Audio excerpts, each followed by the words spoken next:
Oh man, hey guys, welcome back to Ironside Ranch. It is bright and sunny out. I gotta show you guys these freaking banana trees. That banana tree has got to be, what, 9-10 feet tall? And I mean, it is just getting up there. It's so cool to see them. I guess it's our first time doing bananas. Apparently, they'll die back to the ground in the wintertime, and then now that they've got an established root system, an established base, they should grow faster next year. Maybe we'll get bananas next year. Hill's behind me. Something buzzing back there. Okay. Yeah, anyways, we're sitting over at the well house. You can see we've got a little more work to finish this out. So we got the metal today to put that up. And we are going to start doing a kind of a farming thing once a week because lots of people have questions on stuff that we're doing on the ranch and the homesteading stuff. And that's actually initially why we started the channel. But what we found is that the videos that have more to do with like our general philosophies on things and the current events and what we're doing and stuff, those seem to do better. But because we want to kind of take the channel back to some of its roots, we're going to do one video a week that's going to be geared towards that. Probably going to do it on Fridays, but so if you're not interested in that at all, then, you know, that video obviously wouldn't be for you. I'll make it very clear in the title if that's what it is, you know, how to do this, or here's what this is, or whatever. You know, try not to do too clickbaity titles. Can't even talk right now. But, you know, the problem is that, you know, clickbait actually gets the message out there. And so I hate clickbait stuff because I want it to be what it is. And so I don't want to, you know, put, you know, bikini girls or whatever up on the thumbnail, right? That wouldn't be good. But at the same time, you've got to do some type of clickbait to actually make sure people are interested. It's just like a book title, right? It's got to get you to at least open that first chapter. It's kind of the same sort of thing here. So anyways, I'll make those videos here to come. But what I want to talk about today is this PayPal thing. And so y'all saw, I'm going to have this video skyrocket about getting your money out of the banks. And so we'll probably title this video something similar. And when I say get it out of the bank, in this instance, I'm talking specifically about organizations like PayPal that have, and there is something in here.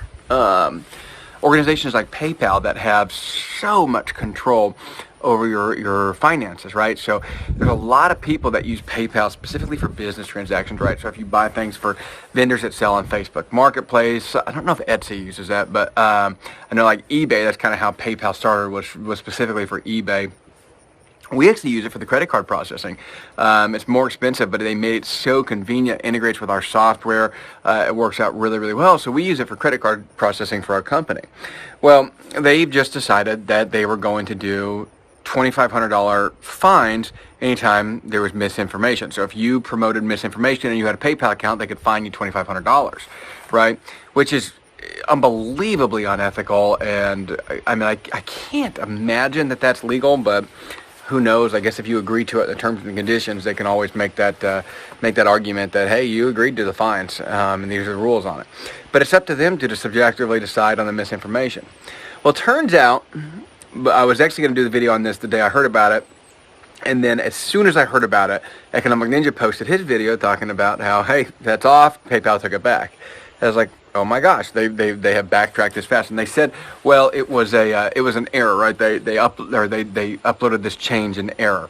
Okay, that's just complete bullshit. And the fact of the matter is that somebody had to go on there and type out the terms and the conditions for this. So it wasn't an error, it wasn't a mistake. You have to, the upper echelons of the company had to agree to this before some lawyer was going to take the time to write out the terms and the conditions for this. So no, it wasn't an error. It's a complete lie. I wish they just owned it and said, hey, we thought this might help control misinformation or something, and clearly it's taken a lot of backlash and people don't want us being regulators of speech, so you know what, we're going to take this and go screw off. But anyways, it's super frustrating that they wouldn't even take responsibility for it. They flat out lied to you, and they think you're stupid enough to buy it. And if you are stupid enough to buy it, then you deserve the fine.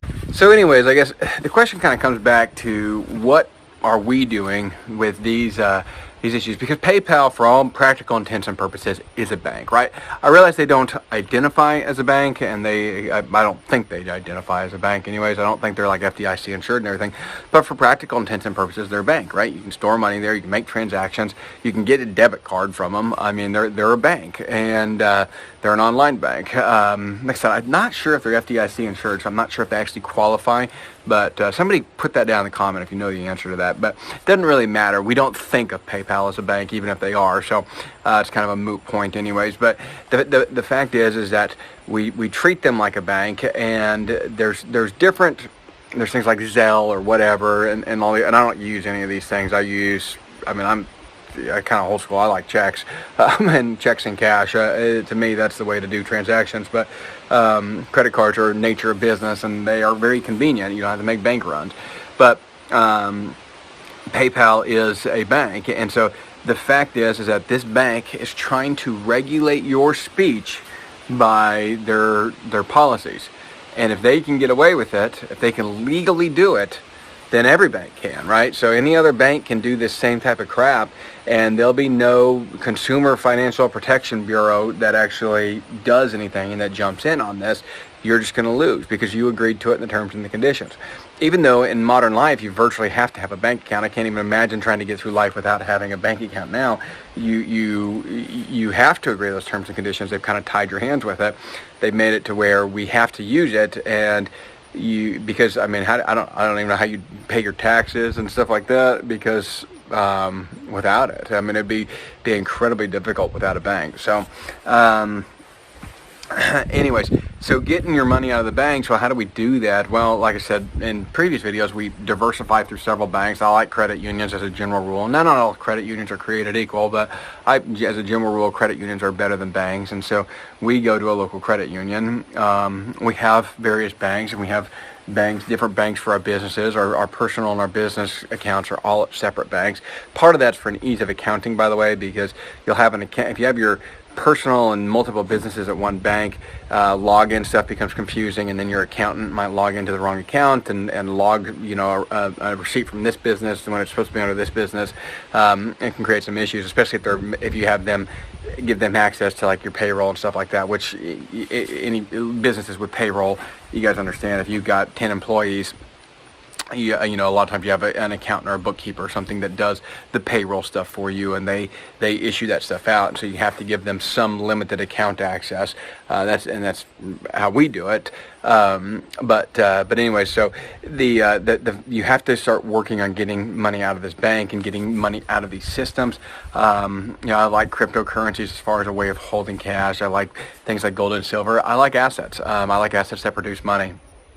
To me, I would sell every asset available, right? So my gold, my silver, my stocks, my portfolio, whatever, I would sell any of those to buy real estate, because I think real estate, so basically our goal is always because I think real estate is the cream of the crop as far as assets go. Our goal is to, as we build up assets in one of those levels, eventually we sell it, right? Bring that level down, and then we buy more real estate. And the reason I like real estate is real estate cash flows. Real estate, by the nature of the property value, keeps up with inflation, as well as the rents and stuff like that keep up with inflation. We're not landlords. I don't have any huge desire to be landlords again. What we're looking at for real estate is things like property that we can run cattle on, and cash flow in that capacity. And so that's more along the lines of what we look for with it. So that's what we're trying to do over the next couple of years, is increase our actual land holdings and be able to buy 20, 30, 40, 50 acre plots. And then that gives you some options too, if you can get things where, if you can work a deal to where you have a cell phone tower. If anybody has a connection at AT&T, by the way, we've got a great spot in a place that has no AT&T service. I'd love to sell them a cell tower location. And because it's a business, right? So we use the land as a business. And if I had a 1,000-acre plot of land and didn't need any money and could live my cabin out in the middle of it, that'd be great. But the fact is that I need my land as a business. And so, you have to make concessions there. I have to deal with the cell phone tower if they decide to put one in, because I'm taking the money. And we're going to enjoy every bit of that paycheck. We'll have fun. Those things can pay quite a bit. Things like, the larger landowners that can get like oil pipelines, to get leases on the land to have an oil pipeline cut through. I mean, I'd take that in a heartbeat.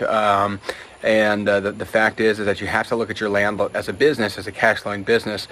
And it's a cash flowing, very passive business. It does take some activity, especially initially, but it's a cash flowing, very passive business. And there's a ton of ways of making money on land that we just prefer over residential real estate. Residential real estate's a great option. I just don't like the headaches of renters. And there's a lot of various liabilities. I don't mean so much about getting sued, but that's a whole separate discussion. So we just prefer not to be landlords again, unless we have the money to where we can buy 10 houses and have somebody else manage it for us. We don't have to deal with it. We just take the profit. That would be nice too, but then you cut into your profit. So there's lots of options for getting your money out of these banking systems, but the bigger one that I like I said, I like real estate a lot. And I think real estate is just the cream of the crop there, the creme de la creme. And but buying assets that can make you money, buying assets that we have things like a cattle trailer, right? We can have people pay us to haul their cattle. There's DOT regulations on that I got to figure out. We've done it for friends and stuff like that, but there's DOT regulations on that if I ever want to do it. But if the economy got really bad, I could do that in a heartbeat. I could go to all the cattle ranchers around, all the small cattle ranchers, people that have less than 50 head of cattle, and I can haul cattle for them, because a lot of them don't keep nice cattle trailers, or they don't want to keep them up. There's lots of options there. Sometimes they just get so busy they need somebody else to haul the cattle for them. Our flatbed trailer, we have a large flatbed trailer. We can do the same thing with that. We can haul heavy equipment. I can haul small excavators, backhoes, stuff like that for people. So I've got lots of options there. And so I've got equipment that saves me money in the long run, but also has cash flowing things that I can do with it should I ever need to. So the difference that I always look at with it is the difference between an asset and a liability really depends on your mindset. And a poor person looks at it and says, I shouldn't say poor. I mean poor in mindset, not poor financially. We're all at different points financially, and you have a poor mindset and a rich mindset. That's what I'm talking about when I say poor and rich. I don't mean where you are financially, because a rich mindset, if you're poor now, you'll be rich in years to come. But if you have a poor mindset and you're rich now, you're eventually going to be broke. It's just reality of it. That's why NFL players are always broke. That's why lottery winners are always broke. It's because they have a poor mindset. And but anyway, so the difference being in those mindsets is that somebody that has a poor mindset sees this toy, this asset, sees a house down the street, right? They walk down the street and that's what they see. The rich person, the person with the rich mindset, the entrepreneurial mindset, the one that sees the potential there, he looks at that same landscape, that same item or whatever, and he sees 10 different ways he or she sees 10 different ways of making money. And that's the difference. It's a difference in your mindset. Thanks again for watching, guys. I really appreciate it. I'm going to let you go with that. Make sure and like and subscribe to the channel if you haven't already done so. Like I said, we'll have farming stuff out to you guys here over the course of the next couple of weeks. And so that if you want to get caught up on some of that stuff, you can. We'll go over some of our orchard pruning, stuff like that.